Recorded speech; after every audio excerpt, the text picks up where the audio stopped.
রাসূল করিম সাল্লাল্লাহু আলাইহি সাল্লাম এই আখিরি সাহার সোমবার রজনীতে কবরস্থানে যে কবরবাসীদের জন্য দোয়া করেছেন। কয় হাত তুলে জোরে বলেন। রাসূলুল্লাহর এই প্রিয় সাহাবী হযরত আবু মুহাইবা রাদিয়াল্লাহু তাআলা আনহু তিনি বলেন, দুনিয়ার মানুষ গভীর রজনীতে আল্লাহর হাবিব আমি আবু মুহাইবার কাছে এসে বলছেন, রে আবু মুহাইবা, এই রজনীতে আল্লাহ পাক রব্বুল আলামিন জান্নাতুল বাকি কবরস্থানে যে কবরবাসীদের জন্য আমি নবীজিকে দোয়া করার নির্দেশ দিয়েছেন। সুবহানাল্লাহ। কাজে এখন গভীর রাত, সব দিকে অন্ধকার, তুমি যদি আমার সাথে চলো তাহলে ভালো হয়। হযরত আবু মুহাইবা রাদিয়াল্লাহু তাআলা আনহু তড়িঘড়ি করে গুছিয়ে নিলেন এবং দয়াল নবীজির সাথে সাথে চলতে লাগলেন। সুবহানাল্লাহ। এই হাদিস প্রমাণ করে গভীর রাতে আপনি আমি যখন বাইর হব, সঙ্গে একজন সাথী নেবা, একজন মানুষ নেবা, এটা নবীজির সুন্নাত। এটা কি জোরে বলেন। আপনি অনেক রাত্রে যখন আপনি একা একা বাইর হবেন, যতই আপনি সাহসী হন, আপনার মনের মধ্যে কিন্তু ধড়ফড় করবে, ঠিক কি না? যদি বাঁশের পাতাও নড়ে তাও মনে হবে ওই কে এলো, ঠিক না বলেন? আর যদি কম সাহসের মানুষ হন তাহলে তো আর হয়তো বাড়িতে ফেরা যাবে না। নবীজি বলেছেন, নবীজির সুন্নাত হলো রাতের গভীরে বাইর হলে সঙ্গে একজন সাথী নেওয়া। রাসূলুল্লাহর এই প্রিয় সাহাবী হযরত আবু মুহাইবা রাদিয়াল্লাহু তাআলা আনহু তিনি বলেন, গভীর রজনীতে আল্লাহর হাবিবের পেছনে পেছনে আমি আবু মুহাইবা চললাম। দেখতে পেলাম নবীজি সরাসরি জান্নাতুল বাকি কবরস্থানে পৌঁছে গিয়েছেন। সুবহানাল্লাহ। নবীজি কবরবাসীদের জন্য প্রাণ খুলে দোয়া করলেন। দোয়া শেষ করার পরে আল্লাহর হাবিব হযরত আবু মুহাইবা রাদিয়াল্লাহু তাআলা আনহুকে লক্ষ্য করে বলেন, রে আবু মুহাইবা, এই রজনীতে আল্লাহ রাব্বুল আলামিন আমাকে দুইটি এখতিয়ার দিয়েছেন। সুবহানাল্লাহ। কয়টি এখতিয়ার জোরে বলেন। এখতিয়ার মানে আমি চাইলে গ্রহণ করতে পারি, না চাইলেও গ্রহণ না করতে পারি। দুইটি এখতিয়ার। কয়টি? আল্লাহর হাবিব বললেন, আবু মুহাইবা, এই রজনীতে আল্লাহ রাব্বুল আলামিন আমি নবীজিকে লক্ষ্য করে বলেছেন, নবীজি আপনি যদি কিয়ামত পর্যন্ত আজীবন পৃথিবীতে থাকতে চান সেটাও আপনার এখতিয়ার, আর যদি আপনি দুনিয়া ত্যাগ করে আমি আল্লাহ তাআলার কাছে চলে আসতে চান, পরকালে যেতে চান, জান্নাতি হতে চান, সেটাও আপনার এখতিয়ার। সুবহানাল্লাহ। কয়টি এখতিয়ার জোরে বলেন। একটি হচ্ছে আপনি যদি আজীবন থাকতে চান পারবেন, যদি আপনি দুনিয়া থেকে চলেও আসতে চান সেটাও পারবেন। সুবহানাল্লাহ। এই এখতিয়ার যদি আপনার আমার দেওয়া হতো কি করতাম বলেন? কেউ কি কবরে যেতে চেতাম? কি আলোচনা বুঝতেছেন তো? আল্লাহ পাক যদি আমাদের কাউকে বলতেন যে তুমি যদি চাও কিয়ামত পর্যন্ত থাকতে পারবা, তাহলে আমার মনে হয় আমরা কেউ বলতাম না যে আমি কবরে যাব, মারা যাব। কেউ কি বলতাম বলেন? কেউ বলতাম না। আমরা সবাই দুনিয়াতে থাকতেই ভালোবাসি। কিন্তু আল্লাহর হাবিব বললেন, আবু মুহাইবা, আল্লাহ পাক এই রজনীতে দুইটি এখতিয়ার আমাকে দিয়েছেন। হযরত আবু মুহাইবা রাদিয়াল্লাহু তাআলা আনহু তিনি বলেন, ইয়া রাসূলুল্লাহ, ইয়া হাবিবাল্লাহ, তাহলে আর দেরির কিসে? আর দেরি করবেন না, আপনার আল্লাহ তাআলাকে বলে দিন আপনি আজীবন কিয়ামত পর্যন্ত দুনিয়াতে থেকে যান। সুবহানাল্লাহ। সাহাবী তো বলছি, আর রাসূলুল্লাহ হাবিবাল্লাহ, আপনাকে তো আমরা কলিজা দিয়ে অন্তর থেকে ভালোবাসি, আপনি দুনিয়াতে থাকেন, এটা তো ভালো হবে। আপনি দুনিয়াতে থাকলে মানুষের উপকার হবে। আপনি আল্লাহ তাআলাকে বলেন যে আমি কিয়ামত পর্যন্ত থাকতে চাই। সুবহানাল্লাহ। আল্লাহর হাবিব বললেন, আবু মুহাইবা, না না না, আমি সেটা গ্রহণ করব না। যদিও আল্লাহ পাক আমাকে দুনিয়াতে থাকার সুযোগ করে দিবেন, তারপরও আমি দুনিয়াতে থাকতে চাই না। তার কারণ আমি রাসূলুল্লাহর অপেক্ষায় আল্লাহ পাক অপেক্ষায়মান। সুবহানাল্লাহ। আমার মালিক, আমার প্রভু, আমার আল্লাহ, সে তো পরকালে আমার জন্য অপেক্ষা করতেছেন। সুবহানাল্লাহ। কাজে তুচ্ছ দুনিয়া থেকে আমি কি করব? আমার দায়িত্ব যা সব তো পূরণ করলাম।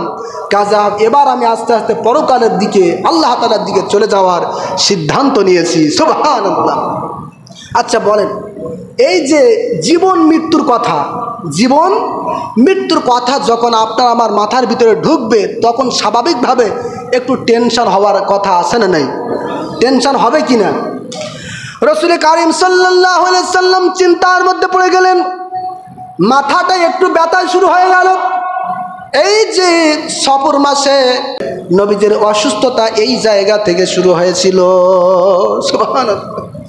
আল্লাহর হাবিব বললেন, আবু মুহাইবা, জান্নাতুল বাকি কবরস্থানে এসে কবরবাসীদের জন্য দোয়া করলাম, এবার চলো আমরা বাড়ির দিকে চলে যাই। হযরত আবু মুহাইবা রাদিয়াল্লাহু তাআলা আনহুকে সঙ্গে নিয়ে দয়ার নবী, মায়ার নবীজি, রহমাতুল লিল আলামিন নবীজি হুজরা মোবারকের মধ্যে যখন গেলেন, দেখতে পেলেন মা আয়েশা মাথা ব্যথায় কাতরাচ্ছেন। সুবহানাল্লাহ। হুজরা মোবারক খুললেন, দরজা খুললেন, দরজা সরালেন, সরানোর পরে দেখছেন মা আয়েশা মাথা ব্যথা ধরেছে, মাথা ব্যথা কাতরাচ্ছেন। নবীজি বলছেন, আয়েশা তোমার কি হয়েছে? হযরত আয়েশা সিদ্দিকা রাদিয়াল্লাহু তাআলা আনহা তিনি বলেন, ইয়া রাসূলুল্লাহ, ইয়া হাবিবাল্লাহ, আমার মাথা ধরেছে, মাথা ব্যথা করতেছে। সুবহানাল্লাহ। নবীজি বলেন, আয়েশা তোমার আবার কেমন মাথা ব্যথা করছে রে আয়েশা? আজকে মাথা তো আমি নবীজির ব্যথা করতেছে। সুবহানাল্লাহ। টেনশন তো আমার, তোমার কি হলো? তবে আয়েশা শোনো, আমি নবীজির আগে তুমি যদি মারা যাও, ইন্তেকাল করো, তাহলে আমি তোমার জানাজা পড়াবো, তোমার দাফন কাফন সব সমাপ্ত করব। সুবহানাল্লাহ। স্বামী এবং স্ত্রীর মাঝে কথা হচ্ছে। সুবহানাল্লাহ। কত সুন্দর কথা, কত বিনয়ী কথা, পরকালের কথা বলেন। সুবহানাল্লাহ। আর আমাদের স্ত্রীদের সাথে আমরা কি কথা বলি? মোটামুটি বাইরে থেকে ভ্যান চালিয়ে কাজ করে এসে যদি দেখা যায় যে রান্না কোনো হয় নাই, ওদিকে 4টা বাজে, তাহলে এর বাচ্চা, ওর বাচ্চা, তার বাচ্চা আর একটাও বাকি থাকে না, ঠিক কিনা বলুন? আর মাঝে মধ্যে বাস এবং কাঠের লাঠি, এরা তো ফ্রি, ঠিক কিনা বলেন? কিন্তু হাদিসের মধ্যে পাওয়া যায়, রাসূলুল্লাহর জীবনের মধ্যে পাওয়া যায়, আল্লাহর হাবিব যখন তিনি বাইরে থাকতেন, কোন যুদ্ধে থাকতেন, ঘরের মধ্যে যখন এসে দেখতেন যে আম্মা জানদের এখনো রান্না বান্নার কাজ বাকি রয়েছে, রুটি তৈরি করা এখনো বাকি রয়েছে, আল্লাহর হাবিব সব কষ্টগুলো ভুলে যে আম্মা জানদের রান্নার কাজে নবীজি সহযোগিতা করতেন। সুবহানাল্লাহ। এই হচ্ছে আমার রাসূল, এই হচ্ছে আমার নবী। এজন্য আল্লাহ পাক বলেছেন, ওয়া ইন্নাকা লা আলা খুলুকিন আযীম। হে রাসূল, হে নবী, আপনি হলেন সুমহান চরিত্রের উপরে প্রতিষ্ঠিত। বলেন সুবহানাল্লাহ। সেই নবীজির সুন্নাত আদর্শ আমাদের জীবনে লাগানোর দরকার আছে না নাই? বাস্তবায়ন করার দরকার আছে না নাই? স্ত্রীকে গালিগালাজ করার আগে একটু নবীজির কথা চিন্তা করবেন, পারবেন তো ইনশাল্লাহ? সম্মানিত হাজিরিন, আল্লাহর হাবিব আস্তে আস্তে করে অসুস্থতার মধ্যে পড়ে যাচ্ছেন। আল্লাহর হাবিব বললেন, আয়েশা, আমার যে স্ত্রীরা রয়েছে তাদের সকলকে ডাক দিয়ে দাও, সকলের সাথে আমি কথা বলতে চাই। আল্লাহর হাবিবের ওই সময় একাধিক স্ত্রী ছিল, সকলে চলে আসলেন। আসার পরে নবীজি বললেন, রে আমার প্রিয়তমা স্ত্রীরা, আমি নবীজি নিজের শরীরটা একটু অসুস্থতা বোধ করতেছি, অসুখ অবস্থা মনে করতেছি, কাজে এই অসুস্থ অবস্থায় আমি যদি আয়েশার ঘরে থাকতে চাই, তোমাদের কোনো আপত্তি আছে নাকি? আর তোমরা যদি অনুমতি দাও, তাহলে আমি আয়েশার ঘরে সময়টা কাটাতে চাই। সুবহানাল্লাহ। কত ইনসাফের নবী, কত সঠিক বিচারের নবী, বলেন সুবহানাল্লাহ। একাধিক স্ত্রীর সাথে কেমন ব্যবহার করতে হবে সেটা নবীজি হাতে কলমে দেখিয়েছেন, ঠিক কিনা? আজকে বহু মানুষ বলে নবীজির কেন একাধিক স্ত্রী ছিল? আপনি তো বোঝেন নাই যে নবীজির কেন একাধিক স্ত্রী ছিল। প্রত্যেক স্ত্রী গ্রহণ করার পিছনে হাজারো অসংখ্য কারণ আছে না নাই? জোরে বলেন, আছে না নাই? কাজে নবীজির সম্পর্কে কথা বলতে হলে একটু হিসাব কিতাব করে কথা বলতে হবে, ঠিক কিনা বলুন? হযরত রাসূল কারীম সাল্লাল্লাহু আলাইহি সাল্লাম বললেন, আমার প্রিয়তম স্ত্রীরা, তোমরা যদি অনুমতি দাও, অর্ডার দাও, তাহলে আমি নবীজি এই অসুস্থতাকালীন সময়টা মা আয়েশার ঘরে আমি কাটাতে চাই। সুবহানাল্লাহ। সকল স্ত্রী অনুমতি দিলেন, বললেন ইয়া রাসূলুল্লাহ, ইয়া হাবিবাল্লাহ, আমাদের চেয়ে আয়েশার বয়সটা একটু কম, কাজে আপনার অসুস্থতাকালীন সময়ে আপনার সেবা করার জন্য আয়েশা আমাদের চেয়েও আরো বেশি উপযুক্ত, বলেন সুবহানাল্লাহ। তাহলে এখান থেকে বোঝা গেল, খুব ভালো করে বুঝবেন কিন্তু, আখিরি সার সব অনুষ্ঠান আলাম আর গেলাম শেষ করলাম দোয়া না, এর মধ্যে যে কত শিক্ষা রয়েছে আমাদের জানার দরকার আছে না নেই? এখান থেকে বোঝা যায় কারোর যদি একাধিক স্ত্রী থাকে, 1 2 3 4, যদি কারোর একাধিক স্ত্রী থাকে, তাহলে কোনো স্ত্রীর পাশে যদি একদিন সময় আপনি বেশি থাকতে চান, তাহলে অপর স্ত্রীর কাছে অনুমতি নিতে হবে। এটা আমার নবীজির সুন্নাত, ঠিক কিনা বলুন? আপনি একজন ছোট স্ত্রীকে নিয়ে আপনি দেশ থেকে দেশান্তর হয়ে যাবেন, এলাকা ছেড়ে যাবেন, বড় স্ত্রী তার বউ বাচ্চা তার সন্তানদেরকে নিয়ে ধুকে ধুকে মরবে, এই অথরিটি, এই হুকুম, এই অর্ডার ইসলাম আপনাকে আমাকে দেই নাই, ঠিক কিনা বলুন? যদি সকলের সাথে সমান বিচার করতে পারেন, তাহলে আপনি একাধিক স্ত্রী গ্রহণ করতে পারেন, নতুবা আপনার একাধিক স্ত্রী গ্রহণ করার কোনো সুযোগ আছে? জোরে বলেন, আছে? কাজে দ্বিতীয় বিবাহ করার আগে একটু চিন্তা ভাবনা করবেন, আল্লাহ তাআলার কাঠগড়ায় কিন্তু দাঁড়াতে হবে, ঠিক কিনা বলুন? সম্মানিত হাজিরিন, আল্লাহর হাবিব আস্তে আস্তে করে আরো বেশি অসুস্থতার মধ্যে পড়ে যাচ্ছেন। অপরদিকে সাহাবায়ে কেরামদের মাঝে ফরমান জারি হয়ে গেল, দয়ার নবীজি, মায়ার নবীজি তিনি অসুস্থতার মধ্যে পড়েছেন। যে সাহাবায়ে কেরাম নিজেদের জীবনের চাইতে দয়াল নবী রহমাতাল লিল আলামিন নবীজিকে প্রাণ ভরে ভালোবাসতেন, সেই নবীজি অসুস্থ, সাহাবায়ে কেরাম কি চুপ করে বসে থাকতে পারে? জোরে বলেন। আচ্ছা, আমি যদি অসুস্থ হই, আপনারা মুসল্লি হিসাবে আমাকে দেখতে যাবেন না? কি কে কে যাবেন একটু দেখি? নারে তাকবীর, নারে রিসালাত। এটা কিন্তু আমি দেখে নিলাম যে আমি অসুস্থ হলে, কখনো অসুস্থ হলে আপনারা যান কিনা। দেখলাম মোটামুটি আপনাদের সাড়া আছে, তাহলে আমি এবার নিশ্চিন্তে ঘুমাতে পারি যে মোটামুটি অসুস্থ হলে আমার কোনো ভয় নেই, ঠিক কিনা? তো সাধারণ ইমাম অসুস্থ হলে যদি আপনারা এত আগ্রহের সাথে দেখতে যাওয়ার কথা বলতে পারেন, আর যেখানে রাসূলুল্লাহ সাল্লাল্লাহু আলাইহি সাল্লাম যাকে সৃষ্টি না হলে কিছু সৃষ্টি হতো না, সেই নবী অসুস্থ হলে সাহাবায়ে কেরাম কি বাড়ি থাকতে পারেন? জোরে বলেন, কেউ কি থাকতে পারেন? দলে দলে দলে দলে সাহাবায়ে কেরাম একের পর এক দয়াল নবী, মায়ার নবী রাহমাতাল লিল আলামিন নবীজিকে দেখতে যাচ্ছেন, আর চোখ থেকে পানি ঝরতেছে। এসে এসে বলছেন, ইয়া রাসূলুল্লাহ, ইয়া হাবিবাল্লাহ, আপনার গায়ে এত তাপ, এত জ্বর, এই জ্বর আমরা আমাদের জীবনে আর কখনো দেখি নাই। সুবহানাল্লাহ। হযরত ওমর বলছেন এই কথা। আল্লাহর হাবিব বললেন, ওমর, নবীদের যত বেশি কষ্ট পাওয়া হয়, নবীদেরকে যত বেশি কষ্ট সহ্য করতে হয়, আবার সকল মানুষের চেয়ে নবীদের পুরস্কার আল্লাহ পাক বেশি বাড়িয়ে দেন। সুবহানাল্লাহ। ওমর, তুমি চিন্তা করো না, চিন্তা করো না, এই যে অসুস্থতা, এটাও আল্লাহ তাআলার পক্ষ থেকে। কার পক্ষ থেকে? আল্লাহর হাবিব বললেন, রে উম্মে বিশন, আমি যে অসুস্থ হয়ে পড়েছি, আমার এই অসুস্থতা সম্পর্কে মানুষ কি বলা বলি করছে, মানুষের মাঝে কি আলোচনা হচ্ছে। আজকে যদি আমি ইমাম অসুস্থ হয়ে যায়, মুসল্লিরা বিভিন্ন কথা বলবে, কেউ বলবে মাথা ব্যথা, কেউ বলবে জ্বর, কেউ বলবে পেট ব্যথা, কেউ বলবে পায়খানা, ঠিক কিনা বলুন? যার যার মতো বলবে, হুজুর আজকে নামাজ আসে নাই, ই হয়েছে, ওই হয়েছে, ঠিক কিনা বলুন? আল্লাহর হাবিব বললেন, উম্মে বিশর, আমি নবীজি অসুস্থ হয়ে পড়েছি, আমার অসুস্থতা সম্পর্কে সাহাবীদের মাঝে কি বলা বলি হচ্ছে। নবীজির প্রশ্নের উত্তরে হযরত উম্মে বিশর রাদিয়াল্লাহু তাআলা আনহু তিনি বলেন, ইয়া রাসূলুল্লাহ, ইয়া হাবিবাল্লাহ, সাহাবায়ে কেরাম মানুষরা তারা বলা বলি করতেছেন, আপনার নাকি জাতুল জাম্ব হয়েছে, আপনার নাকি নিউমোনিয়া জ্বর হয়েছে। আল্লাহু আকবার। আপনার নাকি নিউমোনিয়া হয়েছে, জ্বর হয়েছে। সাহাবীরা এটা বলা বলি করতেছে নিজেদের মধ্যে। নবীজি বলছেন উম্মে বিশর, না না না, আমার নিউমোনিয়া জ্বর হয় নাই, বরং আমার অসুস্থতা ওই খাদ্যের ক্রিয়া যা আমি নবীজিকে খায়বারের ময়দানে বিষ মিশিয়ে খাওয়ানো হয়েছিল। জোরে কান নাউজুবিল্লাহ। বুখারী শরীফের হাদিস, আল্লাহর হাবিবের প্রিয় সাহাবী হযরতে আবু হুরায়রা রাদিয়াল্লাহু তাআলা আনহু তিনি বলেন, লাম্মা ফুতিহাত খায়বার ও হুদিয়াত লি রাসূলিল্লাহ সাল্লাল্লাহু আলাইহি ওয়াসাল্লাম, যেদিন খায়বার বিজয় হয়ে গেল, খায়বার যুদ্ধে যেদিন বিজয় হয়ে গেল, ওই দিন ইহুদিদের পক্ষ থেকে একজন মহিলা নবীজিকে তাজা রান্না করা বকরির গোশত হাদিয়া দিয়েছিলেন। সুবহানাল্লাহ। হাদিয়া দেওয়া কি সুন্নাত, হাদিয়া গ্রহণ করা কি সুন্নাত।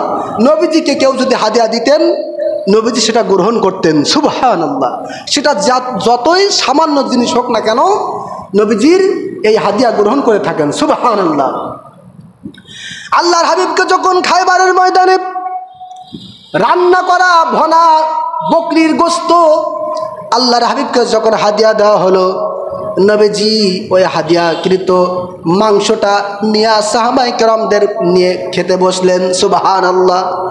যেহেতু যুদ্ধ হয়েছে, এইমাত্র শেষ হলো, খায়বার বিজয় হয়ে গেল, নবীজিকে একটা জিনিস হাদিয়া দিয়েছে, নবীজি তো সেটা একা একা খেতে পারে না, ঠিক কিনা?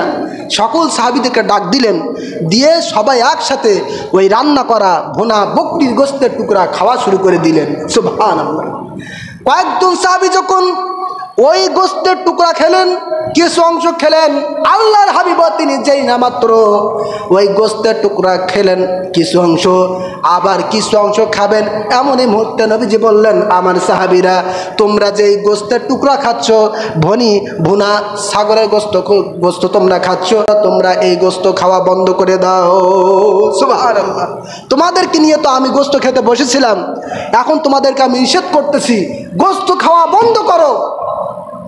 আর এই গোশত যে মহিলা হাদিয়া দিয়েছে তাকে আমার কাছে ধরে নিয়ে আসো। বলেন সুবহানাল্লাহ।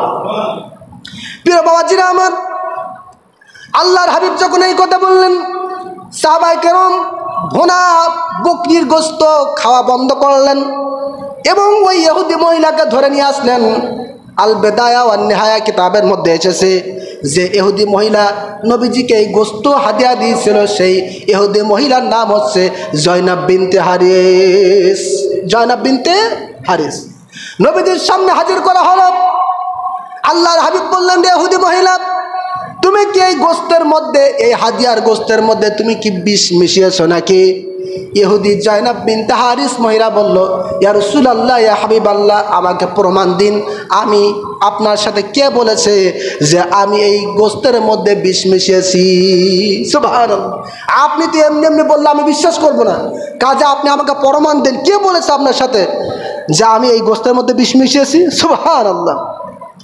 নবীজি বলেন, রে জয়নাব বিনতে হারিস, এই গোশতের মধ্যে তুমি বিষ মিশিয়েছো, এটা কোনো দুনিয়ার মানুষ আমাকে বলে নাই, আল্লাহর কোনো ফেরেশতাও আমার কানে কানে এসে বলে যায় নাই, বরং আমার হাতে যে গোশতের টুকরা তুমি দেখতে পাচ্ছ, এই গোশতের টুকরা আমাকে বলেছে, ইয়া রাসূলুল্লাহ, ইয়া হাবিবাল্লাহ, এই গোশতের মধ্যে বিষ মিশানো হয়েছে নবীজি, আপনি আর আমাকে খেন না। নারে তাকবীর, নারে রিসালাত। আমার ভাইরা, একটু চিন্তা করুন, রান্না করা ভুনা বকরির গোশতের টুকরা যেই নবীজির সাথে কথা বলতে পারে, জবান খুলে বলুন, সেই নবীজি কি আপনার আমার মতো সাধারণ মানুষ হতে পারে? হতে পারে? বরং যারা নবীজিকে সাধারণের আওতায় নিয়ে আসে, যারা আমার দয়াল নবী, মায়ার নবী, রাহমাতাল লিল আলামিন নবীজিকে সাধারণ মনে করে, আমরা তাদেরকে নবীজির উম্মত হিসাবে গ্রহণ করতে পারি না, ঠিক কিনা? আমরা তাদেরকে মুসলমান মুমিন হিসাবে মানতেই পারি না, ঠিক কিনা বলুন? প্রিয় বাবাজিরা আমার, ইহুদি মহিলা বলছে, ইয়া রাসূলুল্লাহ, ইয়া হাবিবাল্লাহ, আমাকে মাফ করে দিন, আমি আপনাকে পরীক্ষা করার জন্য এই কাজটি করেছিলাম। আপনি যদি সত্য নবী হয়ে থাকেন নবীজি, তাহলে আমি ইহুদির মহিলার বিশ্বাস আপনার এই বিষ আপনার কোনো ক্ষতি করবে না। আর যদি আপনি মিথ্যা নবী হয়ে থাকেন তাহলে এই বিষ আপনাকে মৃত্যুর কোলে ঢলে দেবে। নাউজুবিল্লাহ। নবীজি আমি আপনাকে পরীক্ষা করার জন্য এই কাজটি করেছিলাম, আপনি আমাকে মাফ করে দেন। সুবহানাল্লাহ। আমার নবীজি তাকে মাফ করে দিলেন। কিন্তু বুখারী শরীফ এবং আল বিদায়া ওয়ান নিহায়া কিতাবের মধ্যে বর্ণনা এসেছে, ওই যে নবীজি সাহাবায়ে কেরামদেরকে নিয়ে গোশতের টুকরা খেতে বসেছিলেন, কয়েকজন সাহাবী কিছু গোশত মাংস খেয়ে ফেলেছিলেন। ওই গোশতের টুকরা খাওয়ার কারণে এক পর্যায়ে এক সাহাবীর মৃত্যু ইন্তেকাল হয়েছিল। আল্লাহু আকবার। যখন সাহাবী একজন মারা গেল তখন পুনরায় আবার নবীজি ওই ইহুদি মহিলাকে ডাকলেন, ডেকে পাঠালেন এবং বললেন যে ইহুদি মহিলা, তুমি আগে আমার কাছে ক্ষমা চেয়েছিলে, মাপ চেয়েছিলে, আমি তোমাকে মাপ করে দিয়েছিলাম, কিন্তু তোমার বিষের খাদ্য খেয়ে আমার একজন কলিজার টুকরা সাহাবী ইন্তেকাল করেছে, কাজে আমি দ্বীনের নবী আর চুপ করে থাকতে পারি না। এখনই সবার সামনে তোমার কতলের ব্যবস্থা হবে, তোমার কিসাসের বিধান চালু হবে। জোরে কেন আল্লাহু আকবার। মৃত্যুর বদলে মৃত্যু, মৃত্যুর বদলে, এটা কিন্তু শরিয়াতের নিয়ম, শরিয়াতের নির্দেশ। বলেন সুবহানাল্লাহ। প্রিয় বাবাজি রহমত, আল্লাহর হাবিব বললেন, উম্মে বিশর, লোকেরা আমার অসুস্থতা সম্পর্কে কি বলা বলি করতেছে। হযরত উম্মে বিশর বলছেন, ইয়া রাসূলুল্লাহ, ইয়া হাবিবাল্লাহ, মানুষেরা বলা বলি করতেছে আপনার নাকি নিউমোনিয়া, জ্বর হয়েছে। নবীজি বললেন, না না না, আমার নিউমোনিয়া জ্বর হয় নাই, বরং আমার অসুস্থতা ওই খাদ্যের ক্রিয়া যেই বিষ মিশানো খাদ্য খাইবারের ময়দানে আমাকে খাওয়ানো হয়েছিল। সুবহানাল্লাহ। তাহলে বুঝতে পারলেন যে কোন কথাটা বোঝানোর জন্য এত দূর গেলাম। সম্মানিত হাজিরিন, আল্লাহর হাবিব আস্তে আস্তে করে আরোই অসুস্থতার মধ্যে পড়ে যাচ্ছেন। এক পর্যায়ে নামাজের সময় হয়ে গেল। হযরত বেলাল মসজিদে নববীতে আজান দিয়ে দিলেন। সুবহানাল্লাহ। আজান যখন দিয়ে দিলেন, আল্লাহর হাবিব বললেন, রে আয়েশা, আমাকে উজু করিয়ে দাও, আমি মসজিদে নববীতে যে সাহাবীদেরকে নিয়ে নামাজ আদায় করব। সুবহানাল্লাহ। নবীজির অসুস্থতাকালীন সময় কিভাবে নামাজ পড়েছেন, কি করেছেন, সেটাও আমাদের জানতে হবে, ঠিক কি না? আল্লাহর হাবিব তিনি নামাজে যাওয়ার জন্য উজু করার প্রস্তুতি নিলেন। এমনই মুহূর্তে নবীজি যখন উঠে দাঁড়ালেন, দাঁড়ানোর সঙ্গে সঙ্গে নবীজি এত বেশি অসুস্থ, উঠে দাঁড়ানোর সঙ্গে সঙ্গে বেহুশ হয়ে জমিনের মধ্যে নবীজি পড়ে গেলেন। আল্লাহু আকবার। কিছুক্ষণ বেহুশ হয়ে থাকলেন, আবার কিছুক্ষণ পরে যখন হুঁশ ফিরে আলো, নবীজি বললেন, আয়েশা, মসজিদে নববীতে সাহাবীরা কি নামাজ আদায় করেছে নাকি? হযরত আয়েশা বলেন, ইয়া রাসূলুল্লাহ, ইয়া হাবিবাল্লাহ, নবীজি, না না না, সাহাবায়ে কেরাম এখনো নামাজ আদায় করে নাই, তারা আপনার অপেক্ষায় বসা রয়েছেন। নবীজি আপনি যাবেন, তারপরে তারা নামাজ আদায় করবে, এই অপেক্ষায় তারা বসা রয়েছে। সুবহানাল্লাহ। তারা তো এখন নামাজ আদায় করে নাই। নবীজি বললেন, আয়েশা, তুমি আমাকে আবার উজু করিয়ে দাও। আল্লাহর হাবিব যেই না মাত্র আবার উজু করার জন্য দাঁড়ালেন, দাঁড়ানোর সঙ্গে সঙ্গে নবীজি এত বেশি অসুস্থ ছিলেন, দাঁড়ানোর সাথে সাথে আবার বেহুশ হয়ে জমিনের মধ্যে পড়ে গেলেন। সুবহানাল্লাহ। দুইবার হলো, কয়বার? আল্লাহর হাবিব যখন আবার কিছুক্ষণ পরে হুঁশ ফিরে আলো, নবীজি বললেন, আয়েশা, মসজিদে নববীতে সাহাবীরা কি নামাজ আদায় করেছে নাকি? আয়েশা সিদ্দিকা রাদিয়াল্লাহু তাআলা আনহা তিনি বলেন, ইয়া রাসূলুল্লাহ, ইয়া হাবিবাল্লাহ, এখনো সাহাবীরা নামাজ আদায় করে নাই, তারা আপনার অপেক্ষায় বসে রয়েছে। সুবহানাল্লাহ। এরপরে হযরত রাসূল কারীম সাল্লাল্লাহু আলাইহি সাল্লাম বললেন, আয়েশা, আমার মনটা চায় আমি যে সাহাবীদেরকে নিয়ে নামাজ আদায় করি, তুমি আমাকে আবার উজু করিয়ে দাও। নবীজি যাই না মাত্র আবার দাঁড়ালেন, সঙ্গে সঙ্গে বেহুশ হয়ে জমিনে পড়ে গেলেন। কয়বার? জোরে বলেন। একটু চিন্তা করেন, অসুস্থ কত বেশি হলে পরে দাঁড়ালেই বেহুশ হয়ে যায়। এই পরিস্থিতিতে নবীজি নামাজের জন্য ছুটে যাচ্ছেন। আল্লাহু আকবার। আর আমরা সুস্থ থাকার পরেও মসজিদে আসি না, ঠিক কিনা বলুন? সুস্থ থাকার পরেও আমাদের কলিজায়, আমাদের শরীরে কষ্ট হয়, আমরা নামাজে আসি না, ফজরে আসি না, জোহরে আসি না, মাগরিব এশা কোনোটা আমাদের আসে না, ঠিক কিনা? আসি শুধু জুমায়, তাও 2 রাকাত। কয় রাকাত? জোরে বলেন। এই নামাজ কি হবে? এই যে বেখেয়ালি নামাজ পড়ে কি লাভ হবে? নামাজি যদি হতে হয় নামাজের মতো নামাজ পড়তে হবে, ঠিক কিনা? সম্মানিত হাজিরিন, কাজে আমরা সুস্থ থাকা, যতক্ষণ আল্লাহ পাক আমাদের জ্ঞান রেখেছেন ততক্ষণ আমরা নামাজে আসবো, পারবো তো ইনশাল্লাহ? প্রিয় বাবাজিরা আমার, তৃতীয়বার যখন নবীজি বেহুশ হয়ে জমিনে পড়ে গেলেন, আল্লাহর হাবিব বললেন, আয়েশা, মসজিদে নববীতে সাহাবীরা কি নামাজ আদায় করেছে নাকি? আয়েশা সিদ্দিকা রাদিয়াল্লাহু তাআলা আনহা তিনি বলেন, ইয়া রাসূলুল্লাহ, ইয়া হাবিবাল্লাহ, তারা আপনার অপেক্ষায় রয়েছেন। নবীজি এবার বুক ভরা ব্যথা নিয়ে বলছেন, আয়েশা, আমার মনে হয় আমি আর নবীজি আর সাহাবীদেরকে নিয়ে নামাজের ইমামতি করতে পারবো না। আল্লাহু আকবার।